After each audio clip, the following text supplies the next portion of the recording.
Hi, and here is welcome to the next video, which is the video number 4 in the series of the 4 skill sets that we need to cover.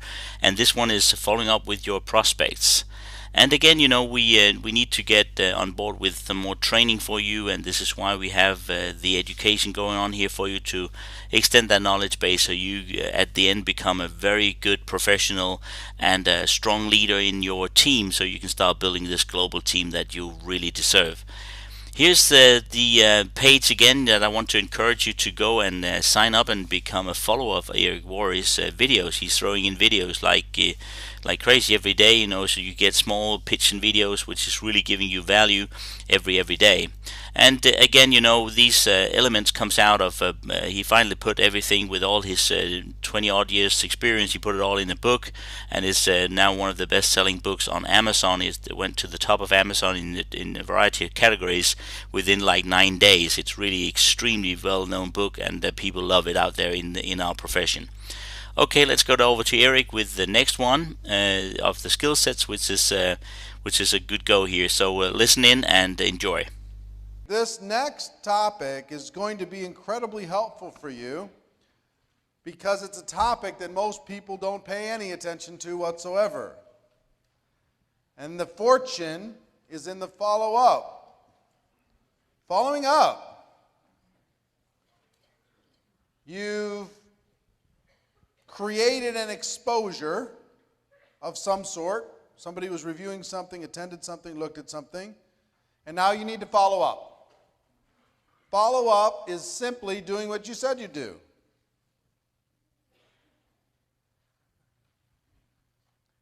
You're going to go from exposure to exposure to exposure to exposure. That's your business, going from exposure to exposure, understanding that it will take an average of 4 to 6 exposures for a prospect to make a decision. On average, 4 to 6. For everyone that takes 1 exposure, that means you're going to have some that take 12, 15 exposures. Some of the most powerful people in network marketing, they didn't join until they had 50 exposures. Took years before they finally pulled the trigger. That's the way it is. 4 to 6 exposures. What professionals learn to do is condense those exposures for better results. So instead of 1 exposure a week, they'll have somebody watch a DVD and then get on a 3-way call later that day and sample the product, and that night they get on a conference call, and the next day they check out the website, and after that they read the magazine, then they come to a little in-home meeting and they join. Whatever it happens to be, some little combination of those things. If we did a little survey in this room and you asked you what was your first exposure, second exposure, third exposure, every single one would be a slightly different path. Some of you were so ready. The worst thing that can happen to you, here's the worst thing that can happen to you in Las Vegas. You go to the table and you win the first time you come here. Worst thing that could happen, because now you're thinking you're going to win every time, right? So same thing's true in prospect. You go to that first person, you do 1 exposure, boom, they join. Or you joined after 1 exposure, so now you're expecting everybody else to do the same thing. And now when they don't, you're perpetually disappointed. What is the deal? Why don't they join? I don't understand.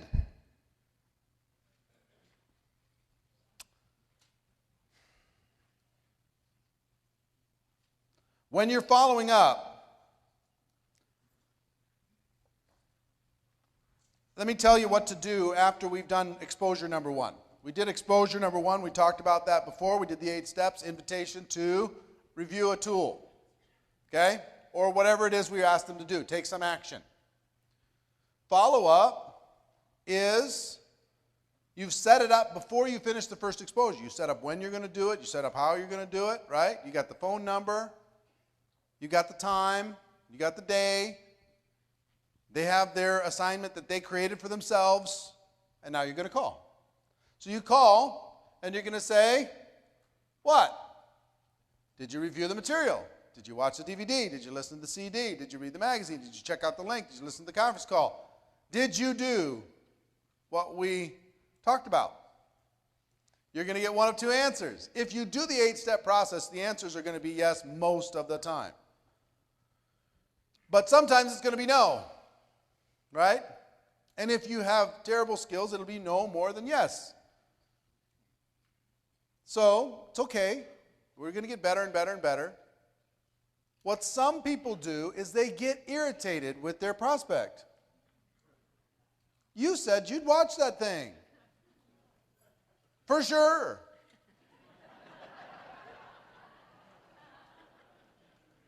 The heck, man? I can only work with people that I can respect, and if you don't do what you said you're going to do, I don't know if I can respect you. They don't say that, but that's the tone sometimes. Get irritated. Come on, you said you're going to do it, now I'm calling you and wasting my time. Best way to respond is no problem.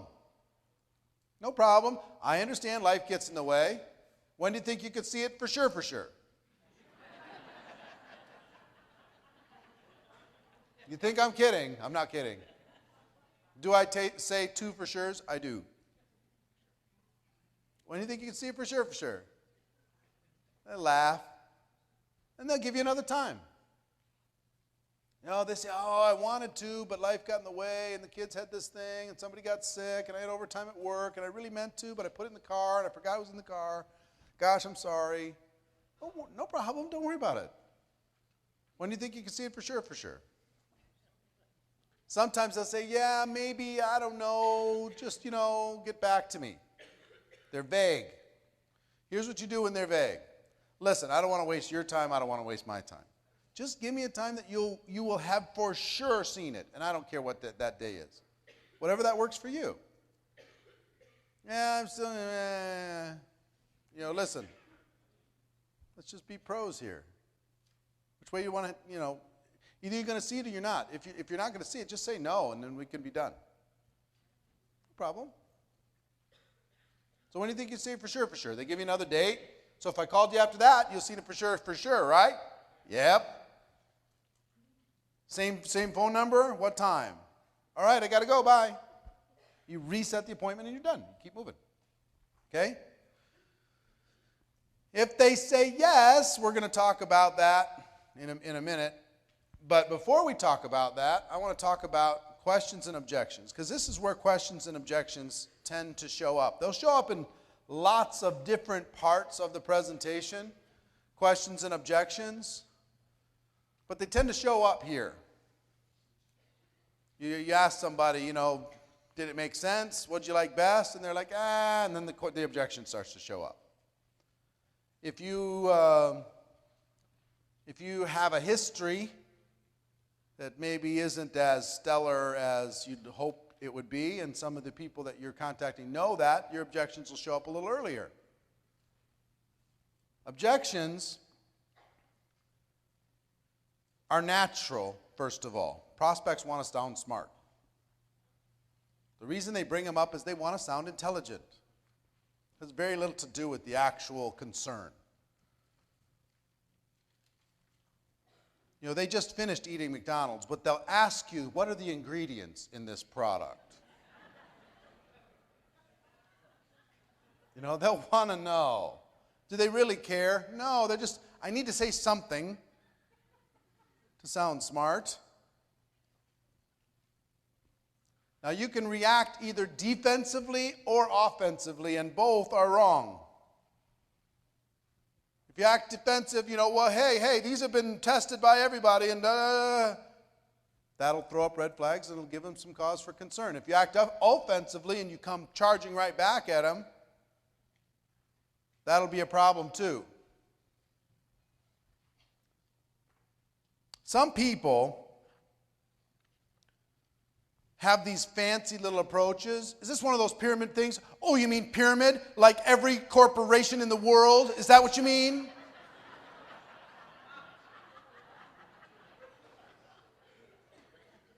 Is this a Ponzi scheme? Oh, you mean like the U.S. government? That kind of Ponzi scheme? Because they heard that in some seminar, it sounded really cool. So they decide that they're going to be offensive and just, Person says, I'm not sure if I have the time. Oh, stop it. Are you watching television? Are you listening to the radio? You have all kinds of time. Show me your calendar. Knock it off. You think I'm joking. Some of you you're so filled up with your ambition that you can't help yourself. Because you've convinced yourself, everybody has time. You can't wait for the opportunity to pounce on them. So offensive is just as bad as defensive. What you need to do is act as a consultant. You're going to ask some questions. You're going to guide them. What would a consultant do if you were not going to be their upline? Okay? If they were going to join another company and they were asking some questions, how would you respond? You'd say, well, don't do it, he says. Don't do it. Come with my company. No, how would you respond? You'd say, well, what are you looking for? Are you passionate about this? How could this help you? Is this really an objection for you? Really? Is it something that you think you can get past? How could you do it? Act as a consultant to help a person get a result. That's what the professionals do. Consultants aren't acting defensively because they're trying to help somebody get a result. They're not acting offensively because they're trying to help somebody get a result. That's it. The goal is education and understanding. That's the goal. It's not about getting them. So when the question, the objection comes up, just remember your goal. The goal is education and understanding. The best approach in all of these cases, and you're going to find all objections fall into just two categories. Two. Not 200, two. As far as I know. Maybe there's more, but I think there's two. The best approach is to relate to them. When you say to somebody, listen, I know, I understand, I felt it, I can totally understand that, that makes sense, that sounds smart, I looked at that too, I evaluated that too, let me tell you what I learned, let me tell you what I learned from other people, let me tell you what I heard, let me tell you what I experienced. Relating to them, letting them know that they're not crazy, that they're smart, that they're intelligent, that asking questions is a good good way to understand something and fully get your arms around it. Some of you get so frazzled with the objection that you stop relating to people. And you start either being defensive or offensive. Understand? Got it? All right, let's talk about the two categories. Category number one. The prospect has limiting belief in their abilities. They don't think they could do it. They don't think they know anybody. They don't think they have the money. They don't think they have the time. They don't think something about themselves. They have a limiting belief in their own abilities to be successful. Category number one. Category number two, they have a limiting belief in network marketing. I don't think there's another category. There may be, but I don't think so. Give me an objection. Distrust? Limiting belief in network marketing. Give me another objection. It's a scam, network marketing. Don't have the money, number one. I got to talk to my wife, number one. Sorry? To believe in other people. Don't believe they can help get other people to do something, number one. Yep. Don't believe in you, that really is tied to network marketing. It's not for them, number one. Not a salesperson, number one. Don't miss business and friendship, number two. Huh? Can't find people, number one. Do you get that?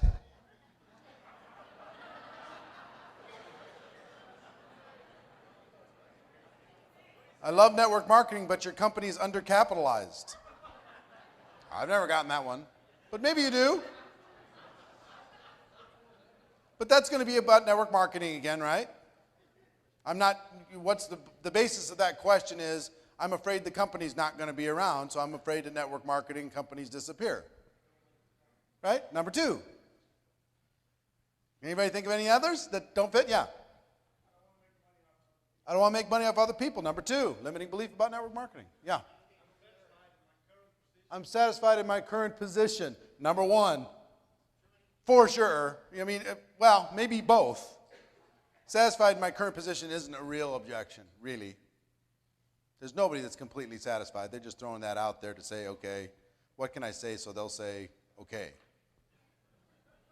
Yes? Market saturated. Number 2. Don't have time. Number 1.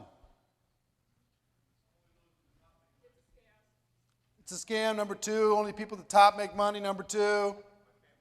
My family, what? My family disowned me. Number 2. Or number 1, too, also. I don't need the money. Baloney. All right, we got it, right? We got it. There's more objections, but there's only 2 categories. So you either have to help them with their limiting beliefs about their abilities or their limiting beliefs about network marketing. And in both cases, you're going to be asking some questions. You're going to be responding in a way with a goal of education and understanding, not about being smart, being right, sounding intelligent, being a big shot. You're acting as a consultant. That's what you do. It was interesting to me, and I'd never really gotten it down to these 2 categories till I wrote the book. I went, there's only 2. Really? And maybe a third will pop up at some point, but at this point, I think there's only 2.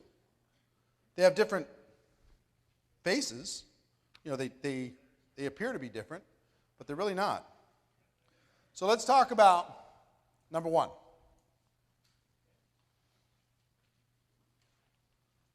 I don't have the money.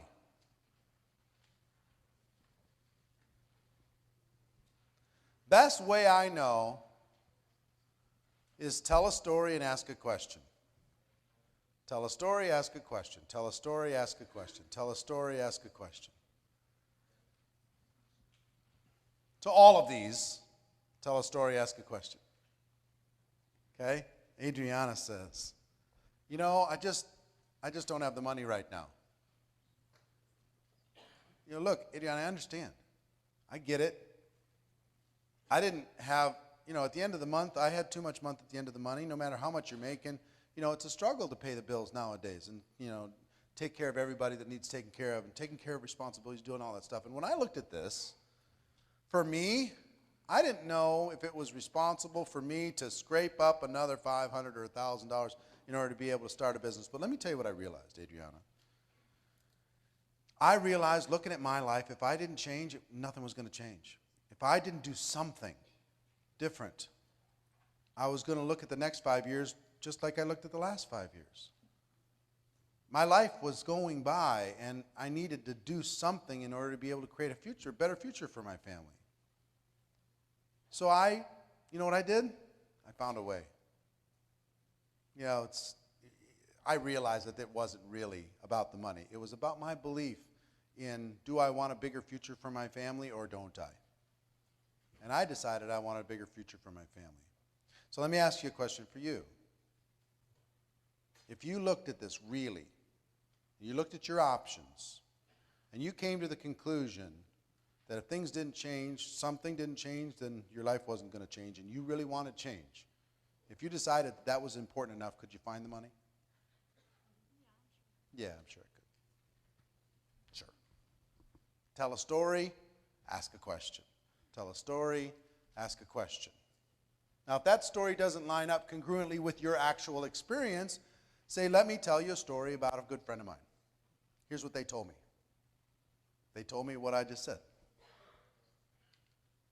And here's the question that they asked in their mind. And if you asked yourself that same question, what conclusion would you come to? I'm not acting defensive. I'm not acting offensive. I'm acting as a consultant.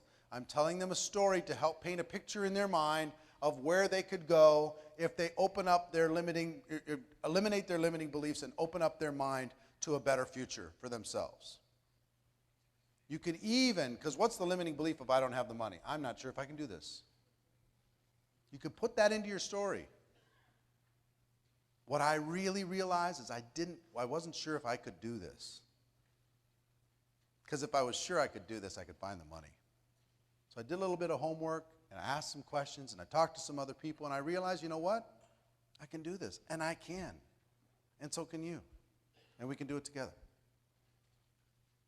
See what I mean? Go next.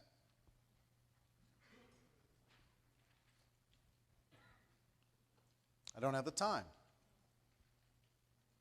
Do you know where I'm going to go with this? Story, question. Story, question. I know exactly how you feel. You know what? I've been so stressed out and frazzled in my life and in my business. I looked at this and I looked at that and story. And the bottom line was I realized that if I didn't make the time, I was never going to have the time. I had to invest to get it back. So let me ask you a question. If you want to be able to get some more time, do you think that maybe something needs to change in order to be able to make that happen? The answer is yes, then, we can find the time, can't we? I realized I could build this business in 15-minute increments. I could build this business in 15-minute blocks.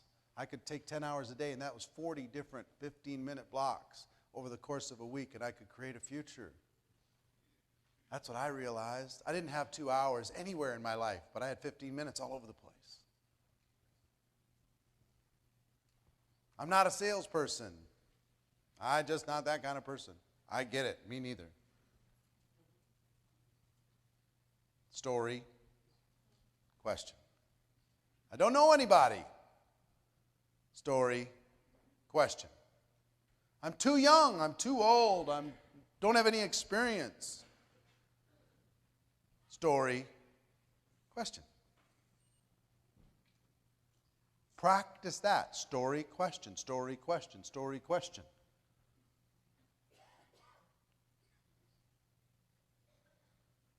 Avoid making people feel stupid in this process. You have that objection? Are you dumb or something? Relate to the person. Tell your story. Limiting belief in network marketing and tell other people's stories. Is this MLM? Is this one of those things? Is this a pyramid? Is it legal? I'm not interested in MLM. I don't want to bother my friends. How much are you making? You ever heard those before? A few times? Why do you hear them? You hear them for one of two reasons. They either have psychic damage, they've had some experience and it's been mentally damaging to them. They bought that lottery ticket, they've been there, they've done it. They still have, the stuff sitting in the kitchen closet. Or they're curious. And you can usually tell by how they ask the question. So, is this one of those, kind of like Amway, direct selling, Herbalife type of things? That's an okay, they're curious. Is this one of I've heard about these. Is this one of those things? Or is this MLM? Different question. Same question, completely different question. So you can tell if they ask with emotion or if they ask without emotion. They're just simply curious.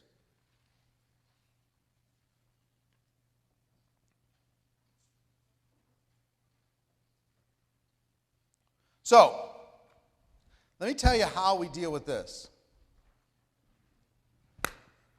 This is one of my favorite questions. This one normally strikes fear into the heart of people, doesn't it? Person says, is this network marketing? You go, I got to go here. I got to deal with this. I got to go down this road.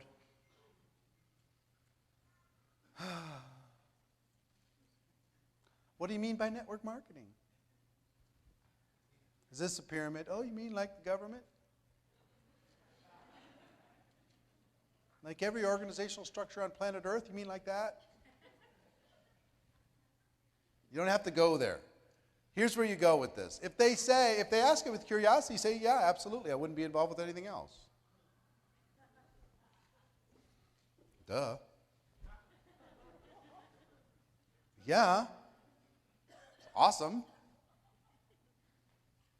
Or two, if they ask with emotion. Here's what you do if they ask with emotion. I go to Mike. Hey, Mike. I got something, da-da-da-da-da. Give me the objection. Give me is this MLM objection? Is this network marketing? And you can tell by his face. He's not happy about the idea that it might be. Is this network marketing? So here's how you answer that. You go, whoa, wait. You got a story. What happened? Tell me what happened.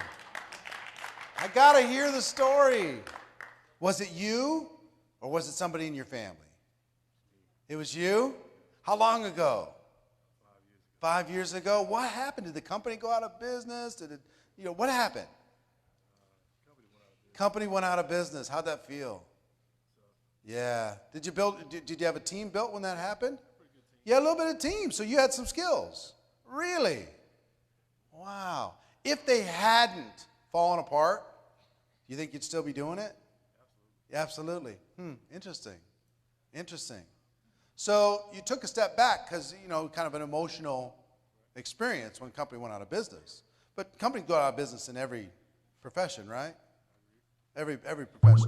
Do you think it was network marketing that let you down, or do you think it was that company? The company, huh? So if you became comfortable that a company wasn't going to let you down, do you think you'd ever, once you got that seed of network marketing in you, I just found that, you're going to find another opportunity at some point in your life. You're going to do something. So do you think if you found a company that you believe in, do you think you can get your hopes up one more time? Possibly. Interesting. So isn't that a fun conversation? It's a fun conversation. How many people have been involved in network marketing before and swore off, never again? Never, ever, ever. This gentleman. What's your name, sir? Yuli. Yep. Hi, Yuli. Glad to meet you. How are you? Great. So there was a time when you were not happy about network marketing. That is correct. Right. How long was that ago? 3 years ago. 3 years ago. So if I contact you and say, hey, I've got something that I respect you, I don't have a lot of time, but I found something I'm really interested in, and before I can get it out of my mouth, you say, no. What do you say? You ask the question. Is this another network marketing company? I say, wait, Yuli, wait. You have a story. What happened? What happened? What was it you or somebody else that you know that was involved? It was you? And some other people? And what happened? How long were you involved? A year. And did you have a little team built? Not really. So you were involved for a year, and what was discouraging about it? What didn't you like about it? Well, it basically came down to me, and it was a combination of both. Myself not being committed. Yeah? It was a combination of you not being committed. What else? As well as the corporate had some hanky-panky going on. Yeah, so the company had some hanky-panky going on.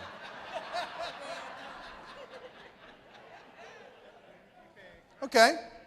Fair enough. That happens. So one day you just said, you know what? What was the thing that broke the camel's back? Was it you saying, I'm not giving it, or you just losing your belief in the company, so you just said, I can't promote something I don't believe in? It was a combination of both. Combination of both. It wasn't quite ready for that yet. Wasn't quite ready. Was there something that happened? Was there a day, was there a moment that you just said, okay, it's over? Or did you just fade? I think I faded. Faded? Yeah. Happens with a lot of people. And it's okay to lose the faith. In that particular instance, I wasn't exactly destitute. You weren't destitute. You had other things you could do. You see over the company. Yeah. So you had other options. You could do other things. So let me ask you, if there was a way that you could see yourself being really committed to it, number one, if you believed in it, and you also believed in the company, that they were going to do things right. I'm all in. What do you think? Do you think that you would ever open up your mind to considering it again? I'm a different person. I'm a different person now. See, it started with, don't start with me. And this was a real story. And all of you have real stories. Here's what I know about somebody that's been involved in network marketing. They're going to get involved again. For sure. For sure. They might have their feelings hurt for a little while, but then they're going to get over it. Somebody's going to approach them at the right place at the right time, and they're going to say, you know what? I have unfinished business in network marketing. I need to go finish what I started. It's like they were infected with the MLM virus. And they can never quite do a blood transfusion to get it all out of the system. It might be deep down there, maybe way down there. They might have to have some help to see, some timing and positioning, and luck might trigger their imagination. But if they've been in once, they've been bit by the bug, they're coming again. It's so fun. Try to find people who hate MLM. I'm serious. Try to find them. And just to talk about the story. Tell me what happened. What happened to you? What happened to you? Was it you? Was it the company? Do you think it was a lack of effort? I've heard all the stories. Well, my upline, they made me do all this stuff, and they just, I felt like I drank the Kool-Aid and it was too much, and I got uncomfortable, and they were pushing me around and telling me what I should or shouldn't do. So was it network marketing that did that, or do you think it was you got involved with some bad people? I got involved with some bad people. They won't blame network marketing, but at times they'll blame a company that was run irresponsibly. They'll blame hanky-panky, as he said. They'll blame the product that maybe wasn't up to market standards. They'll blame their upline that abused their trust. They'll blame a culture that maybe was an abusive culture or a discriminating culture. They'll blame those things. But then they'll come back and say, it really wasn't network marketing. But when I express a genuine curiosity to their story, they love to tell their story because they don't get to tell it. They love to tell it. So fun. See if you can find somebody that hates this. Yeah? You like it? Cool. So for every one of these questions, and go back.